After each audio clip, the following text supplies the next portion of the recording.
बार की बात है, एक संत जंगल में कुटिया बनाकर रहते थे और भगवान श्री कृष्ण का भजन करते थे। संत को यकीन था कि एक ना एक दिन मेरे भगवान श्री कृष्ण मुझे साक्षात दर्शन जरूर देंगे।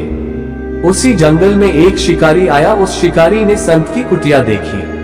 वह कुटिया में गया और उसने संत को प्रणाम किया और पूछा कि आप कौन हैं और आप यहाँ क्या कर रहे हैं। संत ने सोचा, यदि मैं इससे कहूंगा कि भगवान श्री कृष्ण के इंतजार में बैठा हूँ, उनका दर्शन मुझे किसी प्रकार से हो जाए तो शायद इसको ये बात समझ में नहीं आएगी। संत ने दूसरा उपाय सोचा। संत ने किरात शिकारी से पूछा, भैया पहले आप बताओ कि आप कौन हो और यहाँ किस लिए आते हो।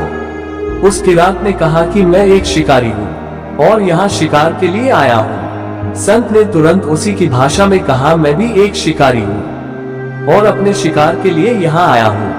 शिकार ने पूछा, अच्छा संत जी, आप ये बताइए आपका शिकार दिखता कैसे है, आपके शिकार का नाम क्या है, हो सकता है कि मैं आपकी मदद कर दूं।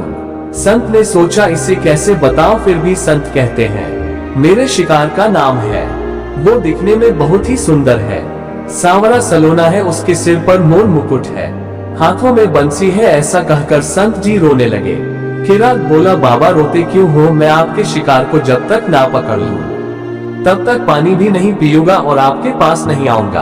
अब वह शिकारी घने जंगल के अंदर गया और जाल बिछाकर एक पेड़ पर बैठ गया। यहाँ पर इंतजार करने लगा। भूखा प्यासा बैठा हुआ है। एक दिन बीता, दूसरा दिन बीता और फिर तीसरा दिन। भूखे प्यासे किरात को नींद भी आने लगी। बांके बिहारी को उन पर दया आ गई। भगवान उसके भाव पर रीझ गए। भगवान मंद मंद स्वर से बांसुरी बजाते आए और उस जाल में खुद फंस गए। जैसे ही किरात को फंसे हुए शिकार का अनुभव हुआ तो तुरंत नींद से उठा और उस सांवरे भगवान को देखा।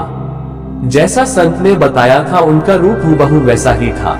वह अब जोर जोर से चिल्लाने लगा, मिल गया मिल गया, शिकार मिल गया। शिकारी ने उसे शिकार को जाल समेत कंधे पर बिठा लिया और शिकारी कहता हुआ जा रहा है, आज 3 दिन के बाद मिले हो, खूब भूखा प्यासा रखा, अब तुम्हें मैं छोड़ने वाला नहीं हूँ। शिकारी धीरे धीरे कुटिया की ओर बढ़ रहा था। जैसे ही संत की कुटिया आई तो शिकारी ने आवाज लगाई, बाबा बाबा। संत ने तुरंत दरवाजा खोला और संत उस किरात के कंधे पर भगवान श्री कृष्ण को जाल में फंसा देख रहे हैं। भगवान श्री कृष्ण जाल में फंसे हुए मंद मंद मुस्कुरा रहे हैं। किरात ने कहा, आपका शिकार लाया हूँ, मुश्किल से मिले हैं। संत के आज होश उड़ गए। संत किरात के चरणों में गिर पड़े। संत आज फूट फूट कर रोने लगे। संत कहते हैं, मैंने आज तक आपको पाने के लिए अनेक प्रयास किए प्रभु, लेकिन आज आप मुझे इस किरात के कारण मिले हो। भगवान बोले, इस शिकारी का प्रेम तुमसे ज्यादा है, इसका भाव तुम्हारे भाव से ज्यादा है, इसका विश्वास तुम्हारे विश्वास से ज्यादा है।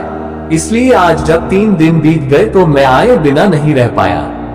मैं तो अपने भक्तों के अधीन हूँ और आपकी भक्ति भी कम नहीं है। संत जी, आपके दर्शनों के फल से मैं इसे 3 ही दिन में प्राप्त हो गया। इस तरह से भगवान ने खूब दर्शन दिया और फिर वहां से भगवान चले गए।